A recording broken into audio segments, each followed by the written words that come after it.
The shrill ring of the phone pierced through the thick veil of grief that had consumed me since Derek's passing. Reluctantly, I reached for the receiver, my hand trembling with a mix of dread and curiosity. "Lila, it's Eleanor," the stern voice at the other end announced, devoid of any warmth or condolences. My heart sank as I recognized the steely tone of my late husband's mother. Even in my darkest moments, she found a way to intrude, her presence as unwelcome as ever. "What do you want, Eleanor?" I mustered, my voice strained with barely concealed contempt. "I need you to move in with me," she stated matter-of-factly, as if making a simple request for groceries. "It's your duty as a daughter-in-law to care for me now that Derek is gone." I recoiled at her audacity, anger rising within me like a tidal wave. "Are you serious? Derek just died, and you're already trying to control me? I'm not your servant, Eleanor." "Don't take that tone with me, young lady," she snapped, her words dripping with disdain. "You owe me for all the sacrifices I've made for this family." I clenched my fists, fighting the urge to hurl the phone across the room. "You've done nothing but belittle and undermine me since the day I married Derek. Why should I subject myself to more of your abuse?" "How dare you speak to me like that?" Eleanor's voice rose to a shrill pitch, her rage palpable even through the receiver. "After everything I've done for you, this is the thanks I get? You ungrateful, selfish girl." "Enough," I shouted, my patience finally snapping. "I don't owe you a damn thing, Eleanor. Derek is gone, but that doesn't give you the right to dictate my life. I'm not coming to live with you, and that's final." With a defiant click, I slammed the phone down, severing the connection with a sense of empowerment I hadn't felt in years. Eleanor's toxic grip on my life had finally reached its limit, and I was determined to break free, no matter the cost. As I sank back into the couch, tears streamed down my face, a potent mix of grief and liberation. Derek's passing had left a gaping void in my heart, but it had also presented an opportunity, a chance to reclaim my identity and free myself from the shackles of Eleanor's cruelty. The words she had hurled at me echoed in my mind, a painful reminder of the countless times she had belittled and demeaned me, even in Derek's presence. But this time, something was different. A fire had been ignited within me, a burning desire to stand up for myself and confront the demons of my past. With trembling hands, I reached for a pen and paper, determined to put my defiance into writing. Eleanor's reign of terror would end, and I would emerge victorious, no matter the cost. As I set down the pen, my mind drifted back to the countless times Eleanor had made my life a living hell. Her words, sharp as daggers, had left invisible scars that ran deeper than any physical wound. One memory, in particular, resurfaced with a vengeance. It was the night Derek and I had gathered the courage to share our struggles with fertility, a moment that should have been met with compassion and understanding. "Mother, Lila and I have something to tell you," Derek had said, his voice heavy with trepidation. Eleanor's eyes narrowed, her lips pursed in a thin line of disapproval. "Well, out with it, then. I haven't got all day." I swallowed hard, steeling myself for her reaction. "We've been trying to conceive for over a year now, but it hasn't been easy. The doctors say I may have issues with—" "Enough," Eleanor cut me off, her tone as cold as ice. "I don't want to hear about your feminine troubles, Lila. This is what happens when a woman puts off having children for her career." Derek's face flushed with anger, but before he could speak, Eleanor continued her tirade. "I sacrificed everything to raise my family, and this is how you repay me? By denying me the joy of grandchildren?" "Mother, that's enough," Derek snapped, but his words fell on deaf ears. Eleanor turned her withering gaze on me, her eyes burning with contempt. "Mark my words, Lila, if you can't give me grandchildren, you'll never be a true part of this family." The memory still stung like an open wound, a stark reminder of the emotional torment Eleanor had inflicted upon me. Her words had cut deeper than any knife, leaving me feeling inadequate and unworthy of Derek's love. But now, with Derek gone, Eleanor's cruelty had reached a new level of audacity. How dare she demand that I move in and care for her, as if I were her indentured servant? Anger coursed through my veins, fueling my determination to stand up to her once and for all. I would no longer cower in fear or shrink from her vile insults. With a newfound sense of resolve, I picked up the pen and began to draft a letter, a defiant declaration of my independence. Eleanor would learn that her reign of terror was over, and I would no longer be a willing participant in her twisted games. The words flowed effortlessly, each sentence a testament to my newfound strength and resilience. I would not be cowed by her demands or intimidated by her threats. This was my life, my future, and I would shape it on my own terms. As I sealed the envelope, a sense of empowerment washed over me. This was just the beginning, a simple act of defiance that would ignite a firestorm of consequences. Eleanor had underestimated me for far too long, and now she would face the wrath of a woman scorned. With a newfound determination, I slipped the letter into the mailbox, setting in motion a chain of events that would forever alter the course of my life, and my relationship with the woman who had once held such power over me. Days passed with no word from Eleanor, and I began to wonder if my letter had fallen on deaf ears. Perhaps she had finally accepted my decision and resigned herself to the fact that her control over me had come to an end. That naive hope was shattered one morning when the doorbell rang with a furious cadence. Hesitantly, I approached the door, peering through the peephole to see Eleanor's seething form on the other side. Taking a deep breath, I unlatched the lock and swung the door open, bracing myself for the onslaught. "How dare you?" Eleanor spat, her eyes blazing with fury. "After everything I've done for you, this is how you repay me? With disrespect and ingratitude?" I squared my shoulders, refusing to shrink from her wrath. "I owe you nothing, Eleanor. Derek is gone, and you have no claim over my life anymore." "No claim?" she seethed, her voice rising to a shrill pitch. "I am your mother-in-law, and you will show me the respect I deserve." "Respect?" I scoffed, my own anger rising to the surface. "You've done nothing but belittle and demean me since the day I married Derek. When have you ever shown me an ounce of respect?" Eleanor's face contorted with rage, her lips curling into a sneer. "You ungrateful wretch! If it weren't for me, you'd have nothing. Derek was too good for you, and now you've thrown away your last chance at being part of this family." "I am not your property, Eleanor," I stated firmly, my voice unwavering. "I don't need your approval or your dysfunctional idea of family. I'm my own person, and I won't let you control me anymore." Eleanor's eyes narrowed, her gaze cold and calculating. "You'll regret this, Lila. Mark my words, I'll make your life a living hell. No one turns their back on me and gets away with it." With those chilling words, she turned on her heel and stormed away, leaving me standing in the doorway, my heart pounding in my chest. I had done it. I had faced my tormentor head-on and refused to back down. A sense of exhilaration coursed through me, mingled with a twinge of trepidation at Eleanor's parting threat, but I would not be deterred. For too long, I had lived in the shadow of her cruelty, allowing her to dictate the terms of my life. No more.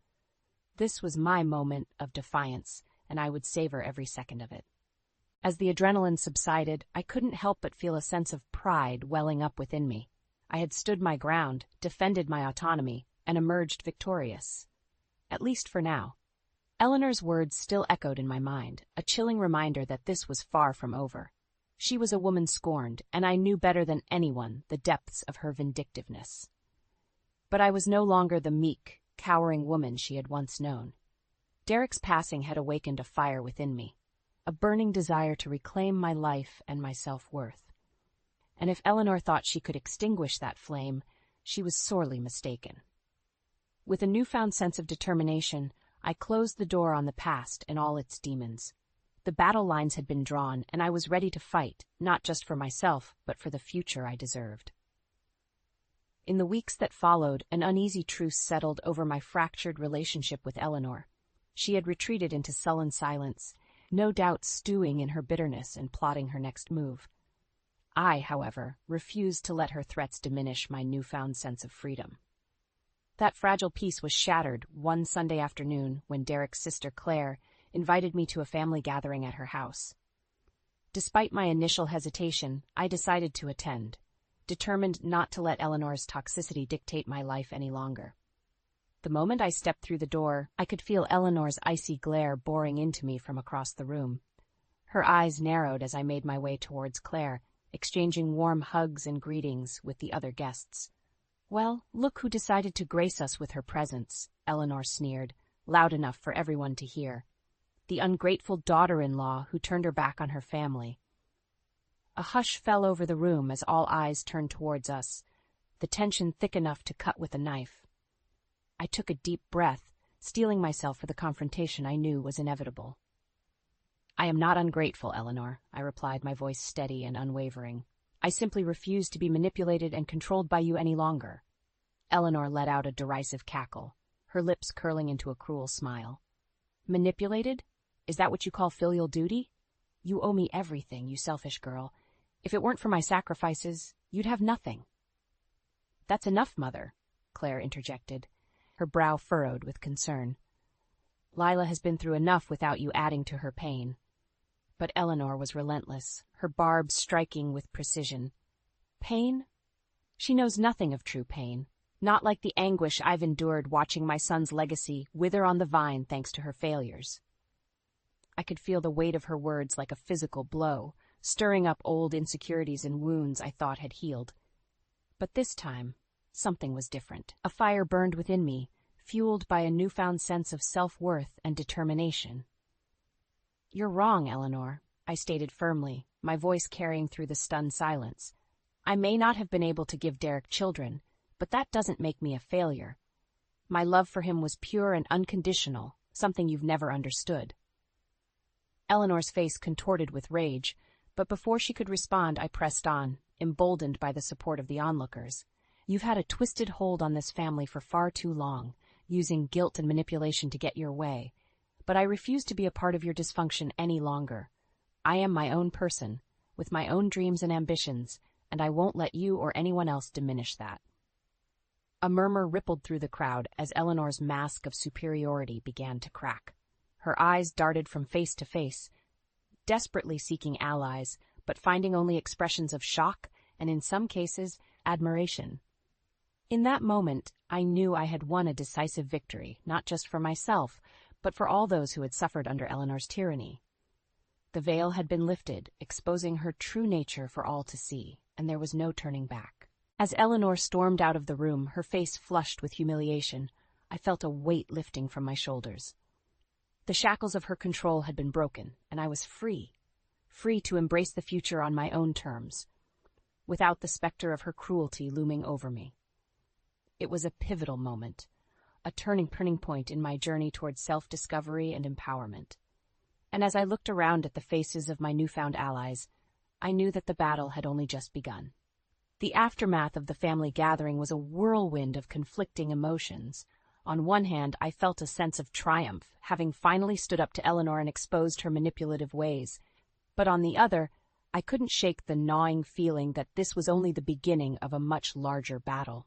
As if on cue, my phone rang the following day, and I braced myself for another verbal assault from Eleanor. To my surprise, it was Claire's voice on the other end. "Lila, we need to talk," she said, her tone laced with urgency. "Can you meet me for coffee?" An hour later, we were seated at a secluded corner of a cafe, the aroma of freshly brewed coffee wafting between us. "I wanted to apologize for Mother's behavior," Claire began, her eyes clouded with shame. "What she said to you was inexcusable, and I'm sorry you had to endure that." I offered a small smile, touched by her sincerity. "It's not your fault, Claire. Eleanor has always been—" I trailed off, searching for the right words. "A vindictive, manipulative tyrant?" Claire finished for me, a rueful chuckle escaping her lips. "Believe me, I know better than anyone." My brow furrowed as I studied her expression, sensing a deeper story lurking beneath the surface. "What do you mean?" Claire took a deep breath, her fingers fidgeting with the handle of her mug. Growing up, Mother was relentless in her pursuit of perfection. Nothing we did was ever good enough, and she made sure to remind us of our flaws at every turn.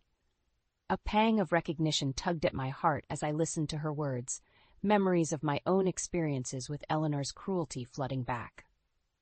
Simon and I learned early on that the only way to survive was to either conform to her impossible standards or risk being cast aside, Claire continued, her voice tinged with bitterness.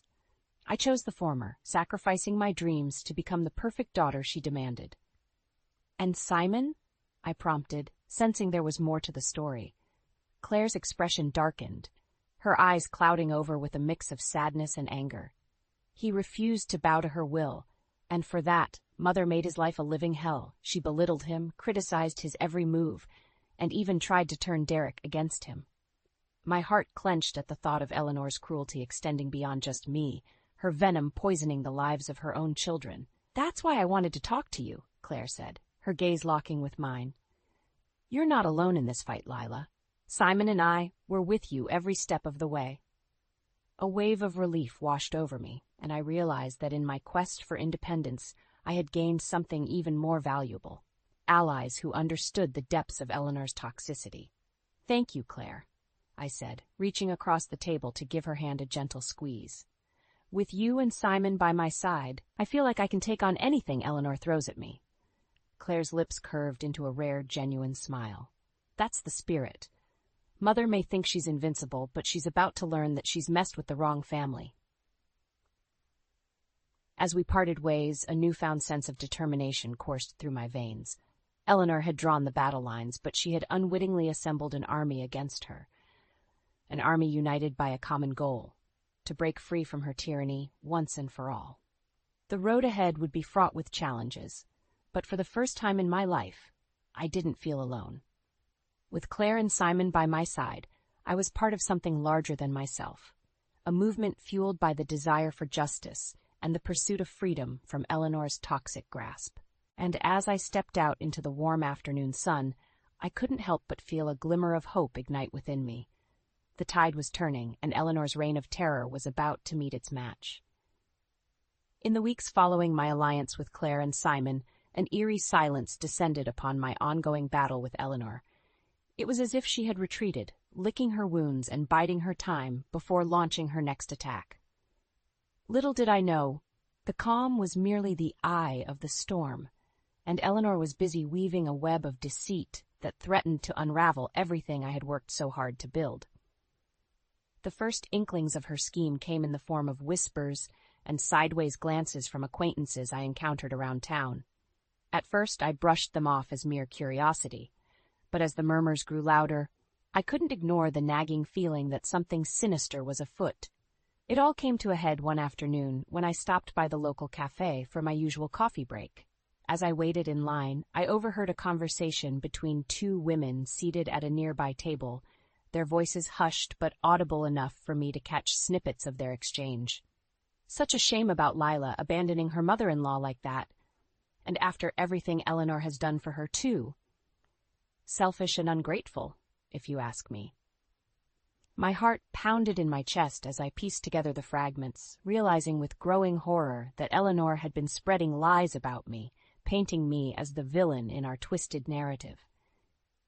Anger and disbelief coursed through my veins, but before I could confront the gossiping women, a familiar voice cut through the din. "Don't believe everything you hear," Claire said, her expression stern as she approached the table. "My mother is a master manipulator, and she's twisting the truth to suit her agenda." The women fell silent, their faces flushed with embarrassment at being caught in their indiscretion. Without another word, Claire beckoned me to follow her, and we swiftly exited the cafe. "Eleanor is up to her old tricks again," she fumed as we stepped onto the sidewalk. "Trying to turn the community against you by spreading vicious rumors." My mind raced, struggling to comprehend the depths of Eleanor's deception. But why? What does she hope to gain by turning people against me? Claire's expression hardened, her eyes narrowing with resolve. Isolation, alienation. She wants to break you down until you have no choice but to succumb to her demands. A chill ran down my spine as the realization sank in. Eleanor was waging a psychological war, using the very community I had called home as her weapon. "We can't let her get away with this," I said, my voice tinged with determination. "We need to expose her lies and show everyone the truth." Claire nodded, a glint of resolve in her eyes. "And we will. Simon and I have been gathering evidence, testimonies from others who have fallen victim to Mother's manipulation over the years. It's time we fought fire with fire." As we parted ways, a sense of purpose burned within me, fueling my resolve to take the fight to Eleanor. She had underestimated my strength, my resilience, and now she would face the consequences of her actions. Returning home, I immediately set to work, compiling every shred of evidence I had. from the hurtful words she had hurled at me over the years to the countless instances of emotional abuse. I pored over the documentation, meticulously organizing it into a damning case against Eleanor's tyranny. With each piece of evidence I uncovered, my determination grew stronger, solidifying my conviction that Eleanor's reign of terror must end, no matter the cost. As the sun dipped below the horizon, casting long shadows across the room, a newfound sense of clarity washed over me. The battle lines had been drawn, and it was time to strike back. Not just for myself, but for every life Eleanor had sought to control and diminish. The time for retribution was nigh, and I would be the one to deliver the final blow, shattering Eleanor's carefully constructed facade and exposing her true manipulative nature to the world. The days leading up to the community event were a flurry of preparation and strategizing. Claire, Simon, and I pored over every last detail, ensuring that our plan to expose Eleanor's manipulation was airtight. "Are you sure you want to go through with this?" Simon asked, his brow furrowed with concern. "Once we pull the trigger, there's no going back." I met his gaze, my resolve unwavering. "I'm sure. Eleanor has tormented us for far too long. It's time she faced the consequences of her actions." Claire placed a reassuring hand on my shoulder. "We've got your back, Lila. No matter what happens, we're in this together." Finally, the day of reckoning arrived, and the tension was palpable as we made our way to the community center. Eleanor was already there, holding court with her usual air of superiority, oblivious to the storm that was about to be unleashed. As the event commenced, I could feel the weight of anticipation pressing down on me, my heart pounding in my chest. This was the moment I had been waiting for, the chance to expose Eleanor's true nature and reclaim my dignity once and for all. When my turn at the podium came, I took a deep breath, steadying myself for the confrontation that was about to unfold. As I stepped up to the microphone, Eleanor's eyes narrowed, sensing that something was amiss. "Good evening, everyone," I began, my voice ringing out clear and strong. "I'm sure many of you have heard the rumors circulating about me and my supposed mistreatment of Eleanor Turner." A murmur rippled through the crowd, heads nodding in acknowledgement of the whispers that had been spreading like wildfire. "Well, I'm here to set the record straight," I continued, my gaze locking onto Eleanor's, daring her to challenge me. "The truth is, it's not me who has been the manipulator and the abuser. It's Eleanor herself." Eleanor's face contorted with rage, her eyes blazing with fury as she realized what was unfolding. "How dare you?" she spat, rising from her seat. "You ungrateful, lying." But I didn't let her finish, pressing on with my damning expose. For years, Eleanor has subjected me to emotional and psychological torment, belittling me and making me feel worthless. And I'm not the only one. With a nod to Claire and Simon, they stepped forward, each holding a stack of documents and testimonies from others who had fallen victim to Eleanor's cruelty. "These are the accounts of people whose lives Eleanor has sought to control and manipulate, all in the name of her twisted sense of family duty," I declared, my voice reverberating through the stunned silence. One by one, the testimonies were read aloud, painting a vivid picture of Eleanor's reign of terror, a tapestry of lies, manipulation, and emotional abuse woven with startling clarity. As the final account echoed through the hall, all eyes turned to Eleanor, her once imperious demeanor shattered, replaced by a mask of humiliation and defeat. "You see," I said, addressing the stunned crowd, "Eleanor has been the true villain all along, using her position of power to subjugate and control those around her. But no more. Today, her lies and deceit have been exposed for all to see." A smattering of applause broke out, growing louder as more and more people joined in, their eyes filled with a mixture of shock and newfound respect. Eleanor, meanwhile, sat frozen, her lips trembling with a combination of rage and disbelief. In a single, climactic moment, her carefully cultivated facade had crumbled, revealing the ugly truth that she had so desperately tried to conceal. As the applause died down, I turned to face her one last time, my voice steady and resolute. "Your reign of terror is over, Eleanor. You have no power over me or anyone else anymore."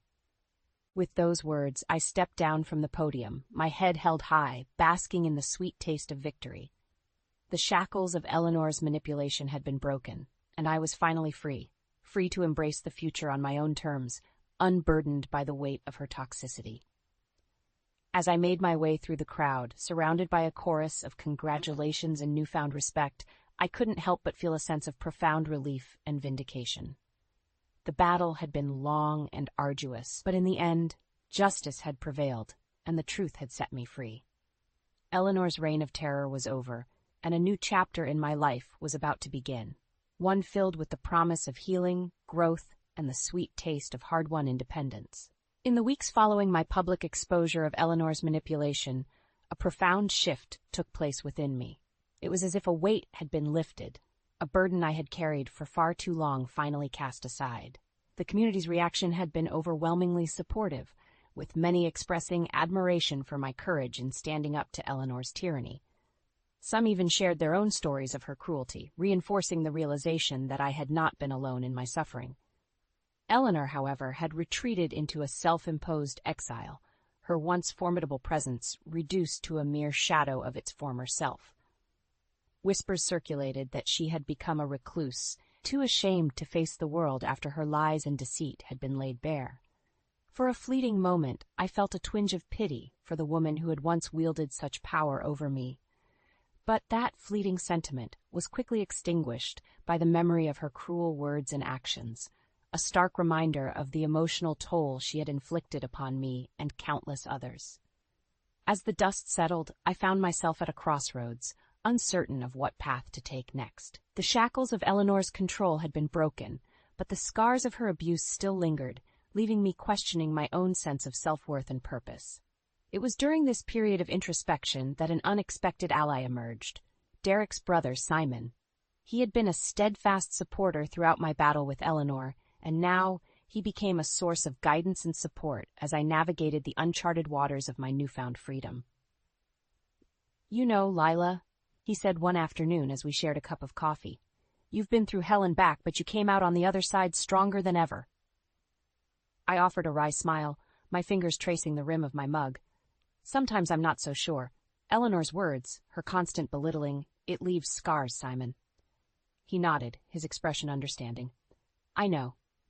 Believe me, I've been there. But you can't let her win, not anymore. You've taken back control of your life, and now it's up to you to decide what comes next."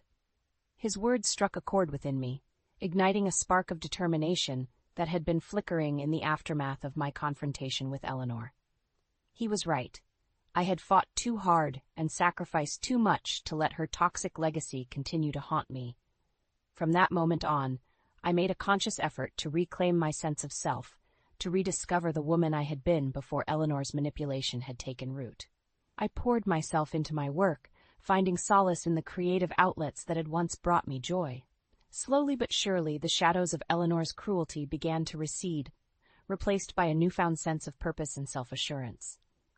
As the months passed, I found myself surrounded by a network of supportive friends and allies, each one a testament to the resilience of the human spirit. Claire and Simon remained steadfast pillars of strength, their unwavering loyalty a constant reminder that I was no longer alone in my journey. And though Derek's absence still weighed heavily on my heart, I found solace in the knowledge that he would have been proud of the woman I had become, a woman who had stared down her demons and emerged victorious, her spirit unbroken and her determination unwavering. As I stood on the balcony of my apartment one warm summer evening, watching the sun dip below the horizon, I couldn't help but reflect on the long and arduous path that had led me to this moment. The road ahead was uncertain, but for the first time in my life, I embraced that uncertainty with open arms, knowing that whatever challenges lay ahead, I possessed the strength and resilience to overcome them. Eleanor's reign of terror was a distant memory, a mere footnote in the story of my life, a story that was just beginning to unfold, filled with the promise of growth, healing, and the sweet taste of hard-won independence. As the night sky blanketed the city, I felt a sense of peace wash over me, a peace born of the knowledge that I had reclaimed my power, my dignity, and my sense of self. The battles of the past had been fought and won, and now the future stretched out before me, ripe with endless possibilities. With a deep breath, I turned and made my way back inside, ready to embrace the next chapter of my life, a chapter written on my own terms, free from the shackles of Eleanor's toxicity and filled with the promise of a brighter tomorrow.